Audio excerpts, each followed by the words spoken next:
Hi everyone.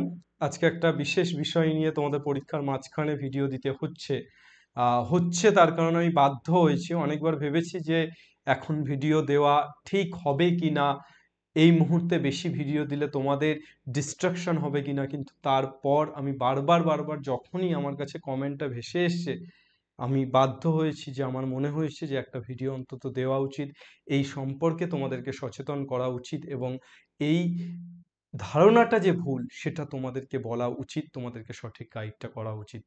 আমি last একটা shorts দিয়েছিলাম, সেই শর্টসটা আমি বলেছিলাম যে শেষ পর্যন্ত হাল ছেড়ো না, পরীক্ষা যেমনই হোক ভালো কিংবা খারাপ, লড়াইটা করো, শেষ পর্যন্ত লড়ো। তাতে একটা কমেন্ট আমি দেখে জাস্ট আমি নিজে ভীত সন্ত্রস্ত হয়ে পড়েছি, আমি নিজে ভয় পেয়ে গেছি যে যদি এবং আমার মনে হয়েছে যে কমেন্টটা যে ছেলেটি করছে সে কোথাও ভিতর থেকে করছে, মানে আমি তো এতদিনের একটা পড়ানোর অভিজ্ঞতা থেকে বোঝা যায় যে কথাটা কোন জায়গা থেকে অ্যাকচুয়ালি বেরোচ্ছে। তো আমার মনে হয়েছে যে ছেলেটি খুব গভীরভাবেই কথাটা বলছে, ইয়ার্কি মারার জন্য একেবারেই কথাটা বলছে না। তো সেই জায়গা থেকে আমি জাস্ট প্রথমে তোমাদেরকে কমেন্টটা পড়ে একটু শোনাচ্ছি এবং তারপর আমি তোমাদের আলোচনাতে আসছি। ছেলেটি বলছে, আহ, আমি ছেলে বা মেয়ে আমি জানি না, নাম তো এখানে ঠিকঠাকভাবে দেওয়া নেই। আমি গিভ আপ করে দেবো স্যার। আমি সারা বছর অনেক পড়েছি, সত্যি বলতে আমি আমার 100% দিয়েছি, তাও হলে গিয়ে কিছু লিখতে পারছি না। ফিজিক্সে ফেল, বাকিগুলোতেও খুব খারাপ অবস্থা। আমি 10th পর্যন্ত টপার ছিলাম, বাট এখন একটা লুজার। আমার নিজের না, বাবা মায়ের সম্মান নিয়ে চিন্তা, তারা প্রতিবেশীদের থেকে খারাপ শুনলে আমি সেটা শুনতে পারবো না। আমি গিভ আপ করে দেবো স্যার, একদম লাইভ থেকেই গিভ আপ করে দেব।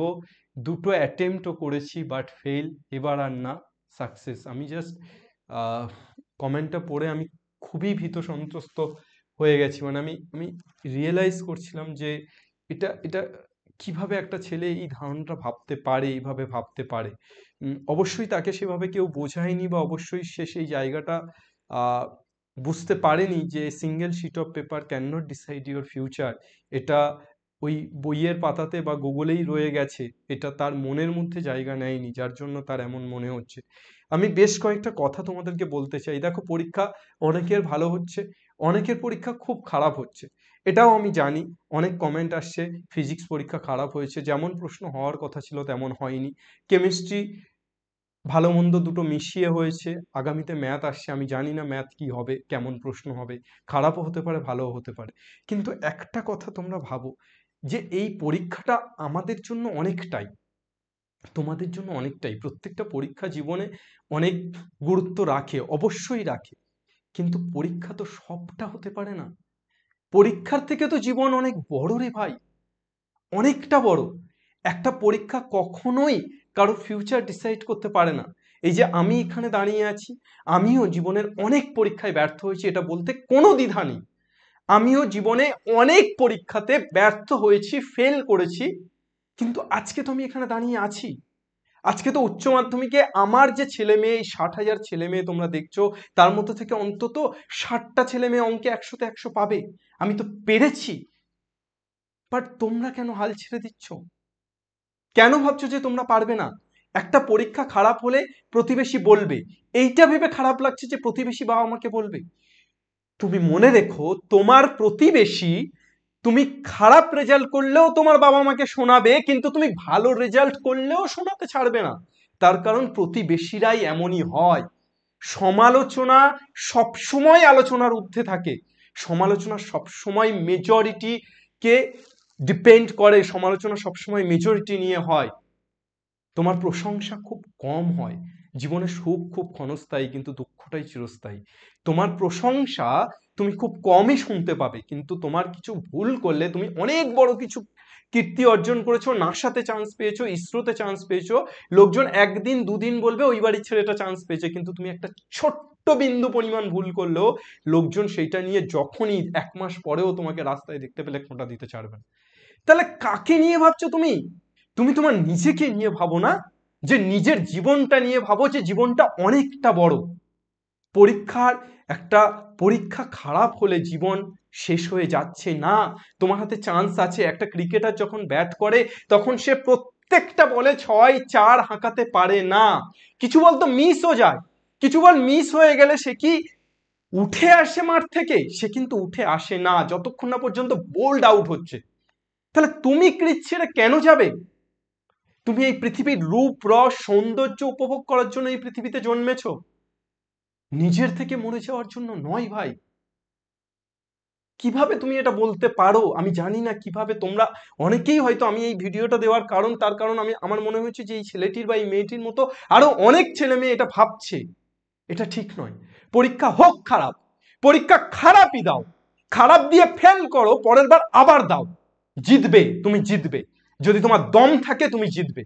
হেরে যায় তারা যাদের সাহস নেই, যাদের লড়াইয়ের শক্তি নেই, তারাই হেরে যায় বারবার।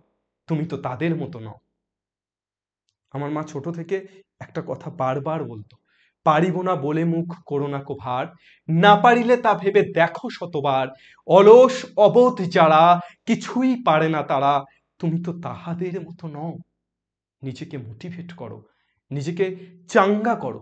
পরীক্ষা এবছর না হলে, ফেল এবছর করে গেলে পরের বছর আবার দেওয়ার সুযোগ পাবে।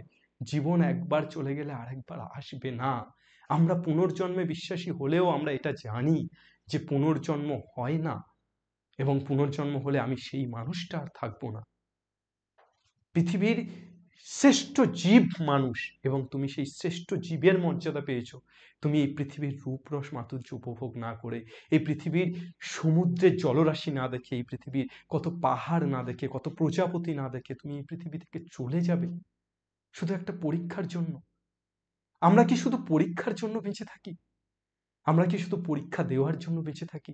আমরা কি শুধু জীবনে সাকসেসের জন্য বেঁচে থাকি? শান্তির জন্য বাঁচি না? জীবনকে উপভোগ করার জন্য বাঁচি না? কেন করছো এমনটা? হ্যাঁ, ওয়ার্ল্ড কাপ ফাইনালে অনেক ভালো ভালো প্লেয়ার রান পায়নি।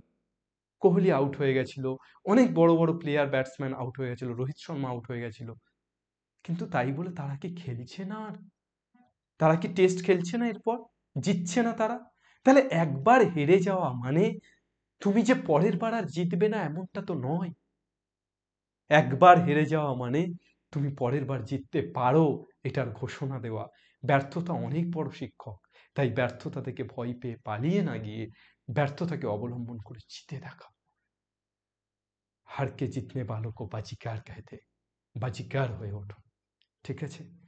কোনো হোপলেস নয়, কোনো রকম নেগেটিভিটি নয়। পড়ো, যে দুটো পরীক্ষা আছে ফাটিয়ে পরীক্ষা দাও। ফেল করলে করবে, পাস করলে করবে, রেজাল্টের চিন্তা নয়। তুমি তোমার কর্ম করো, কর্ম করো, ফলের আশা করো না, রেজাল্ট নিয়ে ভেবো না। আর একটা কথা আমি তোমাদের হাত জোর করে বারবার বলছি, হাল ছেড়ো না বন্ধু, বরং কণ্ঠ ছাড়ো জোরে। দেখা হবে তোমায় আমায় অন্য গানের ভরে। ক্যামেরার ওপারে তোমরা থাকলেও তোমরা প্রত্যেকে আমার নিকট আত্মীয়, তোমরা প্রত্যেকে আমার ভাই, তোমরা প্রত্যেকে আমার বোন, তোমরা প্রত্যেকে আমার সহোদর। আমরা এক ভাষায় কথা বলি, আমরা এক মাকে ডাকি, আমরা এক আকাশের তলে বাঁচি। তোমাদের দুঃখ আমার দুঃখ। তোমরা নিজেদেরকে শেষ করলে আমি নিজেকে মেনে নিতে পারবো না। প্লিজ হাত জোর করে রিকোয়েস্ট করছি যে তোমরা জিতে যাবে, নিশ্চয়ই জিতে যাবে। একটা হার কখনোই জীবনের শেষ উপসংহার লিখতে পারে না। জীবন অনেকটা বড়, হার জিতের থেকে জীবন অনেকটা বড়। চলো, ভালো করে দুটো পরীক্ষা দাও, বাংলা পড়বে, বাংলা শিখবে এবং বাংলা জিতবে। জয় হিন্দ।